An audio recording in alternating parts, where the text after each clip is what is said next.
Good afternoon, Rick. Thank you so much for taking time out of your day to sit here with me and go over some key elements that I think a lot of people need to learn about. But before we dive in, can you tell me a little bit about yourself, what you do, and your background, how you got there? So I am a financial consultant. I have been in the industry now for going on 13 years, and I started with this industry as a client. A lot like what you're doing right now, providing people with financial education. I was starving for education, and I was blessed enough to be put in front of someone that was willing to teach me. I started off as a client, then started transitioning part time while learning the industry. And 5 years ago, I left my previous career working for AT&T to do this full time, and I absolutely love what I do, providing people financial education and helping them get to where they want to be. I love that you started talking about financial education because I think that's that's the key element that a lot of people are missing that, keeps us from making those empowered financial decisions that we all want to make. And I know last week when you and I sat down to kind of prep for this video, you talked a lot about the financial independence number, which I think, based off of our conversation, is really the cornerstone to everything else that I talk about. So I'm glad you brought that up.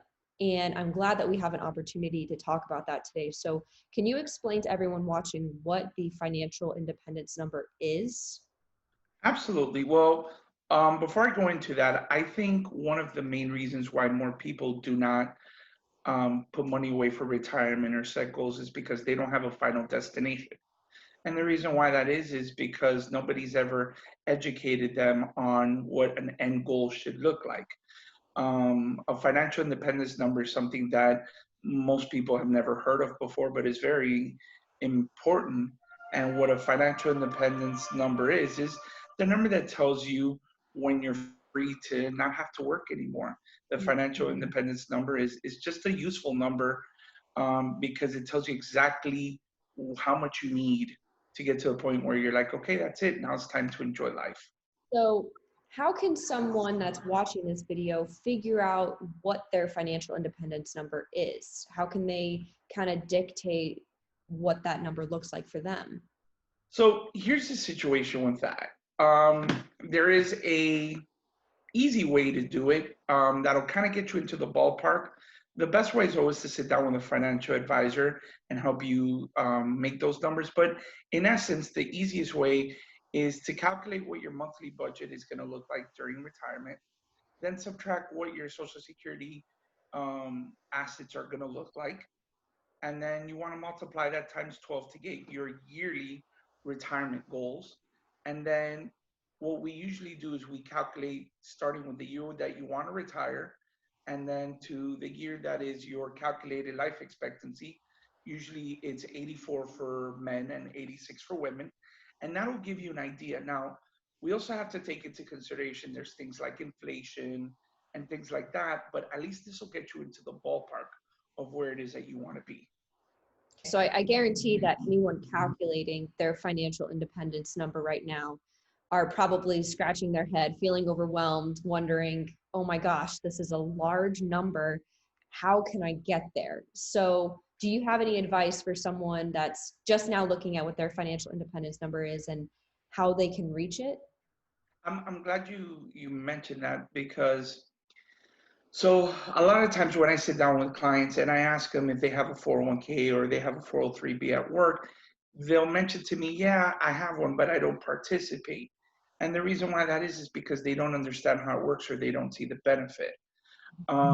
So the first thing you want to do is you want to take advantage of any financial element or financial instrument you have available through your job. So if you work at a for-profit, it would be a 401k. If you work for a nonprofit employer, it's usually a 403b. If you work for a municipality, or 457.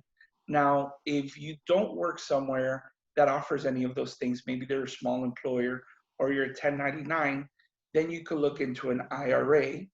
And then if you're a business owner, you could look into things like a simple IRA, a SEP IRA, or a kiosk. And these things are incredible instruments because apart from allowing you to put money away from retirement, It's also going to help you lower your tax requirements or your bill at the end of the year that you have to pay to Uncle Sam. Because believe it or not, Uncle Sam wants you to put away money for retirement because he wants you to be able to sustain the same type of living in retirement that you do now when you're working. I think that's a lot of great information. Before we start kind of closing out, do you have any general advice for someone watching this video right now? Absolutely. The first thing I would recommend is reaching out to a financial advisor. There's a lot of them available. It's not the old stigma that you have to have a lot of money to invest in order to have access to one. If you look maybe through your bank or just different institutions, you'll be able to find one. Another thing is once you're getting ready for retirement, it's not just about building assets, but you want to eliminate your loans and your debts because it does you no good to get to retirement and you still have financial obligations or mortgage, student loans. Because what's going to end up happening is your money's going to turn into a turnstile. It'll go in one door and go out the other. Also, when you're doing your calculations, don't forget about calculating for inflation. $5 today is not what it's going to be 30 years from now. So make sure that you're calculating for inflation. Always take advantage of whatever it is you have available at work because even if you work somewhere that offers you a 401k and they don't do dollar for dollar match, there are benefits to having it through your job rather than just opening up an IRA. And finally, you want to review your game plan annually. One of the things that I explain to my clients is that your financial analysis is not a roadmap, it's a GPS. Things in your life are going to change, and your plan has to change with it. Kind of like, your GPS redirects when there's a roadblock. So, for someone watching this video that either doesn't like math, is overwhelmed with the concept of trying to figure this all out for themselves, or really just wants a holistic view and a professional to sit down with them, for someone that resonates with you particularly, how can they get in contact with you to make sure that they can sit down with you one-on-one and really have your guidance through all this? Because it can be an overwhelming topic if you don't have someone with your expertise to sit down with them. Absolutely.